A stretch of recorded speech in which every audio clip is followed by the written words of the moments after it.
বর্তমানে মুস্তাফিজ বিশ্বের সবচেয়ে স্মার্ট টি-20 বোলার। তার সুইং, ভ্যারিয়েশন, ইকোনমি সবকিছুই চোখে পড়ার মতো। 17তম ওভারে এসেও মেইডেন দেওয়া যায়, মুস্তাফিজ তার প্রমাণ। এবার মুস্তাফিজের শেষ 2 ওভার নিয়ে মুখ খুলেছেন ভারতের পার্থিব প্যাটেল। মুস্তাফিজুর রহমান বিশ্বকাপের আগেই তিনি প্রমাণ করেছিলেন বিশ্বকাপে নিজেকে নতুনভাবে চেনাতে আসছেন তিনি। বিশ্বকাপে এখন পর্যন্ত 3টি ম্যাচ খেলেছে বাংলাদেশ।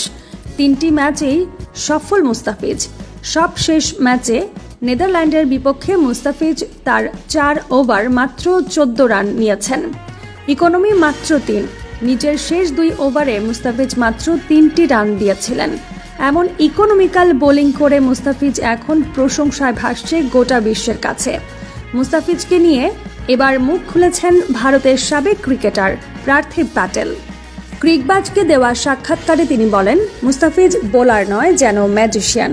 18তম ওভারে এসে মাত্র 1টি রান দিল, তাও আবার ওয়াইডের কারণে। ব্যাটে লাগিয়ে রান নিতে পারেনি ব্যাটসম্যান। তার বলগুলো বুঝতেই পারছিলেন না ব্যাটসম্যান।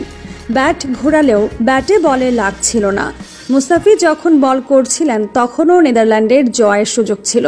তবে মুস্তাফিজ তার 2টি ওভারের সব শেষ করে দিল। বিশ্বের সবচেয়ে স্মার্ট বোলার এখন মুস্তাফিজ। সে যে অ্যাঙ্গেলে বল করে তা অসাধারণ। আইপিএল থেকে আসার পর তার এই পরিবর্তন হয়েছে।